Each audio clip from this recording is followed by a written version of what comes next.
الموت هيجي امتى؟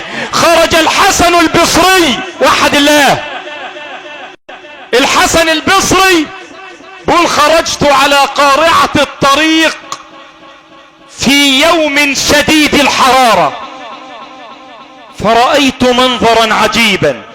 عارف شاف ايه؟ شاف جنازة، ولكنها جنازة من اغرب الجنائز في تاريخ الدولة الاسلامية. رأى جنازة مكونة من 4 رجال، 4 شايلين النحش، 4 شايلين الميت. فقال الحسن البصري 4 يحملون الميت، فين الناس؟ يمكن الليلة دي ماتش الاهلي والزمالك، يمكن في ماتش النهارده لمحمد صلاح، يبقى نقعد للماتش الاول، لكن ايامهم ماتش ولا ميه ولا نور. ما توحد. الحسن البصري لما شاف الجنازه فيها كم واحد؟ 4. قال والله لأكونن خامسهم. ماشي ورا الجنازه هو كام؟ الخامس. عايز يسأل ايه اللي بيحصل دي، فين الناس؟ لكنه قال مش هتكلم الا بعد الرجل دي يدفن. ليه؟ هو يعلم ان النبي صلى الله عليه قال ان الله يحب الصمت في 3 منها اتباع الجنائز. يبقى داخل المقابر وماشي في الجنازة وحاطط التليفون على ودنه، هجيلك بكرة، هجيلك الشهر الجاي، ما يمكن ملك الموت ياخد اجلك قبل ما ترجع. ماشي في الجنازة، واحد ماشي قدامه بيحلف 100 يمين واحنا ماشيين في الجنازة، يقول والله العظيم الزمالك كان له ضربة جزاء. التاني يقول له والله العظيم الحكام ظلمت الاهلي.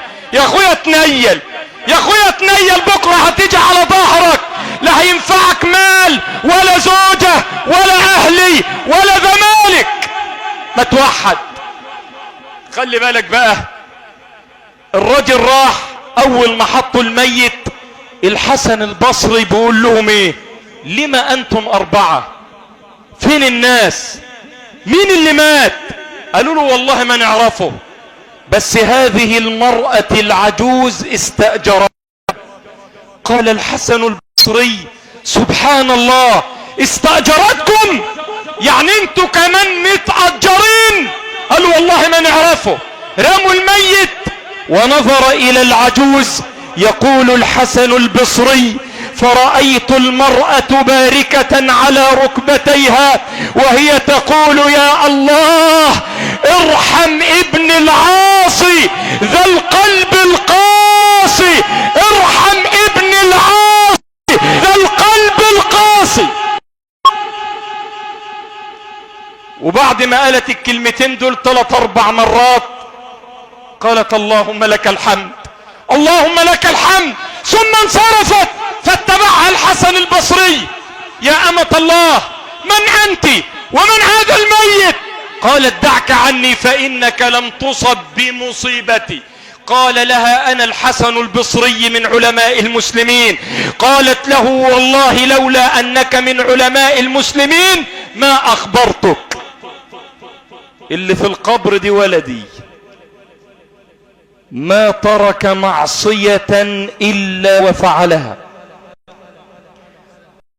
ولكن الناس لا يعرفون أنه تاب إلى الله توبة نصوحة. دعوت عليه فابتلاه الله بمرض وكان قعيد الفراش، ولما جاءته سكرات الموت قال يا أماه اسمع، قال لها حط خدي على الأرض وحط رجلك على خدي وقولي هذا جزاء من عصى الله وخالف مولاه. يمه انا هموت، اوعي تعرفي حد من قرايبي لانهم مش هيترحموا عليه، انهم لم يروا مني خيرا قط. تأجر 4 يغسلوني ويكفنوني ويدفنوني، المهم يمه هي دي اللي انا عايزها منك، تقعدوا قدام قبري واوعي تروحي الا لما ربنا يوريك آية وعلامة. ما توحد. بتقول لي الحسن البصري وانا قاعدة دلوقتي قدام القبر وبقول يا رب ارحم ابن العاصي ذا القلب القاسي، تقول والذي رفع السماء سمعت صوت ولدي من داخل القبر يقول يا أماه ارجعي فقد وجدت ربي أكرم الأكرمين. قبورنا تبنى ونحن إلى الله ما تبنى. تزود من الدنيا فإنك لا تدري إذا جن عليك الليل هل تعيش إلى الفجر.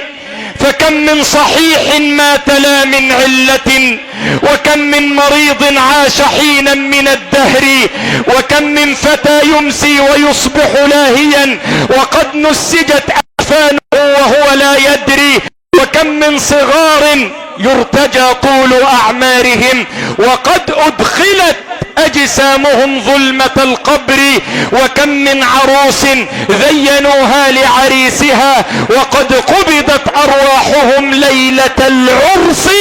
فمن عاش 1000 أو 2000 لا بد له أن يسير يوما إلى القبر. فعليك بتقوى الإله فإنها أمان لك في موقف الحشر. هقول كلمة